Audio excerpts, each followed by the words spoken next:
Hi, Parenting with Winnie friends. Hugs, hugs, hugs to everyone and each one of you, to my new subscribers and to the old subscribers. So great to be here once again. It's been a tough week. Moms in Prayer Rwanda lost one of us. And so it's, yeah. I feel like the whole week has just been tough. My country has been going through a tough time. I just feel like it's too much, but I'm trusting God for this. So today I'm going to be talking about something I read in this book called Mom Guilt. Before I can go into parenting girls, I get a number of questions, but I just pick out like one that really stands out before I dive into another new topic. So today let's look at mom guilt and what does it mean. The book is written by Lauren Whiteman. So if you can get it, read it. That is where my today's information is going to be coming from. So I remember when my daughter was 5 years old and she was in primary school, elementary school or primary school, like lower primary.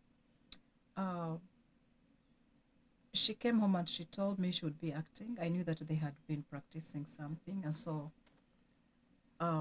we prepared her dress, and she told us no, she didn't want to wear that. She wanted the dress she had worn the previous day, which was a Sunday.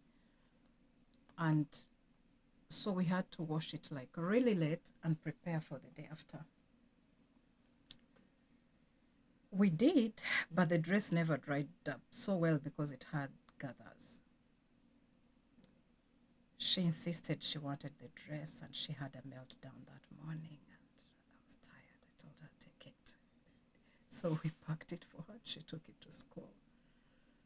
She goes, I don't know, she acts, and indeed she was on national TV. It was nice, but when she came home, I asked her, so, how did the acting go? And she went, Mom, it's not right to give children wet clothes. Do you know wet clothes can give children pneumonia, and that can make the children die? And then she goes, teacher said so. And I'm looking at her, and I'm thinking about the meltdowns, the tantrums. Okay. But when I look back, that was my first entry into mom guilt. Like, have I failed as a mother? So I don't know when your entry was, or maybe it has never. I don't know about you, but that is me.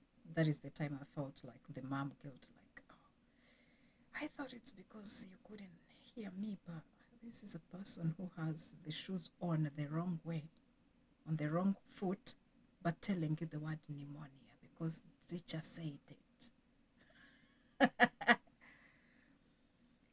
So when was yours? Let me know in the comments if you ever felt like, oh, I've failed. Mom guilt has different phases according to Lauren. It has different phases, and sometimes it comes in, I'm failing as a mom, I'm not good enough, I don't have enough milk for my baby, I wasn't able to push to give birth naturally, my baby doesn't have the right weight, it's my fault. That is our own self-evaluation that sometimes sounds the way I have just mentioned, different ways. I don't know your entry point to mom guilt, but I know that most moms will struggle with mom guilt. So, according to Lorraine, all those things we are talking about, the self-evaluation, grow with the child. So I'm talking about my child at 5 years, but as she grows, everything, every mistake, every error, I feel like, oh, am I failing? Am I enough? Am I?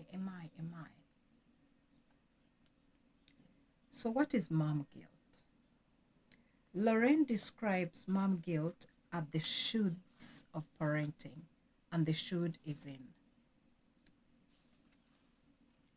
She says that there are common roots for mom guilt, and these are limitations. You know how mom, mommy A is capable of doing this, but not me? And then we say, oh, she can do this, but I can't do it. Two, by setting false standards. Some standards are created by us as mothers, and some are created by the communities where we live. Three, negatively comparing ourselves to others. Oh, so and so is capable of doing this, but I'm not capable of doing that. And then number four is fear. So, mom guilt is self-imposed, or it's as a result of our culture, of our friends, of our beliefs. And in addition to what she's saying, I want to say that it also comes as a result of the older mothers. When older mothers come in and tell you, oh, is that the way you sit while breastfeeding? Then you're like, oh, I don't even know how to breastfeed my own child. So we set false measuring sticks that are not godly, that God has not given us. And after those set standards, we start blaming ourselves. And sometimes it gets really, really heavy. So it could be as a result of diverse situations around us, but sometimes it's a result of our own internal struggles. So Lauren tells us to be aware of something she calls the super mom sin. She says, keep the main thing main.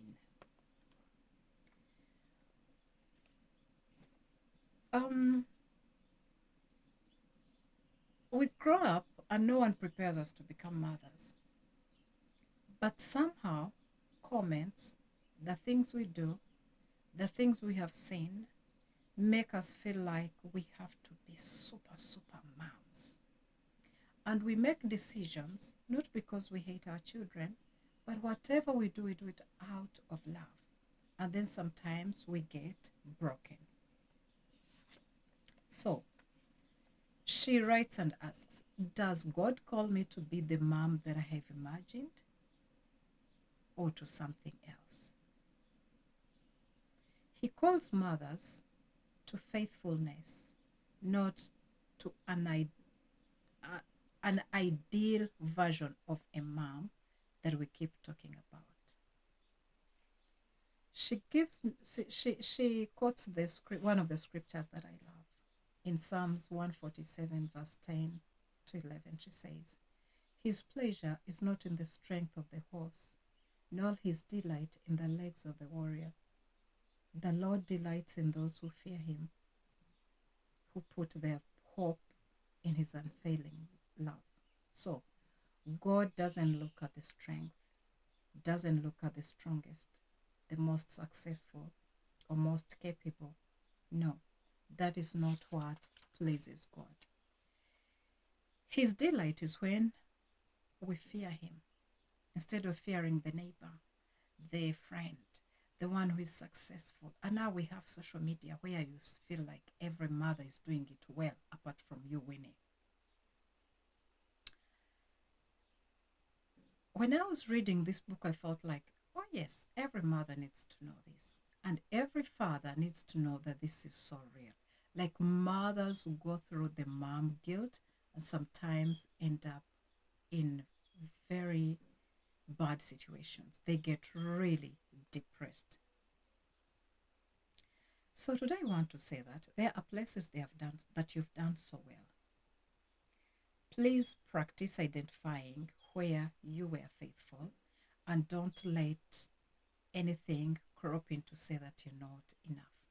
God has given you that child because He has trusted you that you can be the mama. However, having said that, mom guilt does not mean being careless, not thinking right, or being in sin, resulting into hurting your children. And then you think, oh, that's just a mom guilt. Mom guilt is when you say, oh, I cannot do this. This lady writes and says, we are creatures and not creators. So don't expect yourself to do it like the creator himself. Instead, trust the creator and the rest will be fine.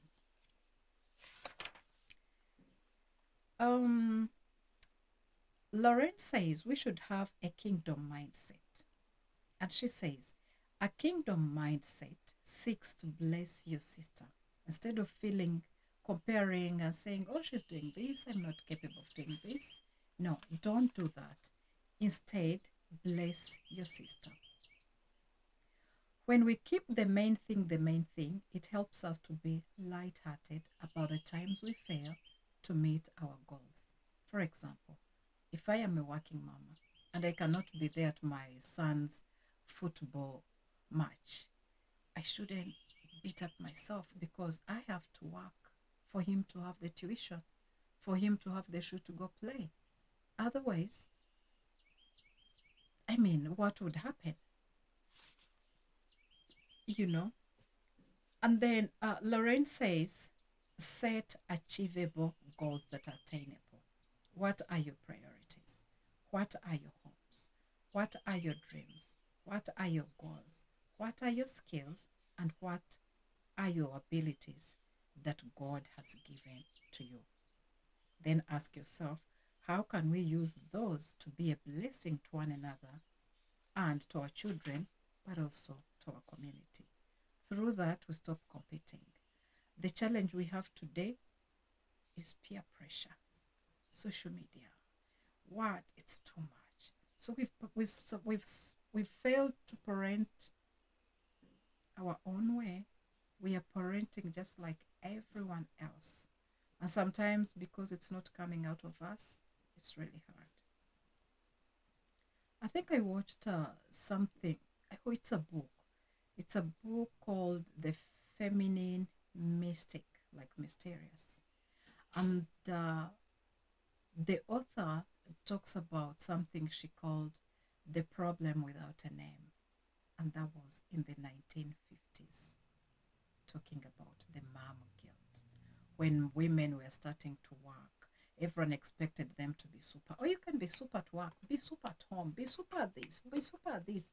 And then mothers realized they were lonely, they were depressed, they didn't have anyone to tell what they were going through because that's what was expected of them by the community they were living in. So, what should you do?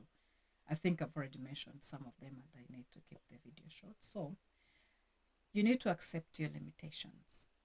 A mother isn't called to be a God. And so, turn to God in faith. Refrain from taking on the responsibilities that are not yours. Just know what you can and do that. What you can't, let it go. I think in few words, that's what I remember. I would recommend. Mom guilt is an intruder and it doesn't belong. Run. Discern its root and approach it. Refuse it completely. Then trust God. He's compassionate towards you and He is going to help you.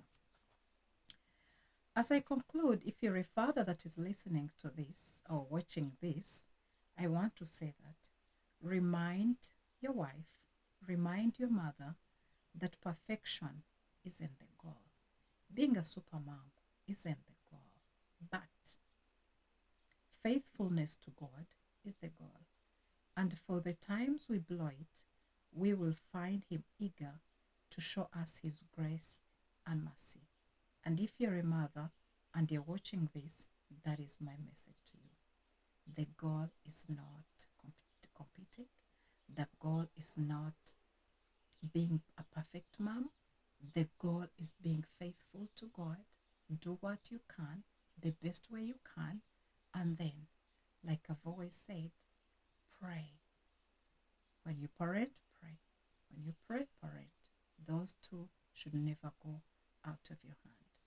Thank you so much. I hope to see you next time. God bless you. Thank you for loving Parenting with Winnie.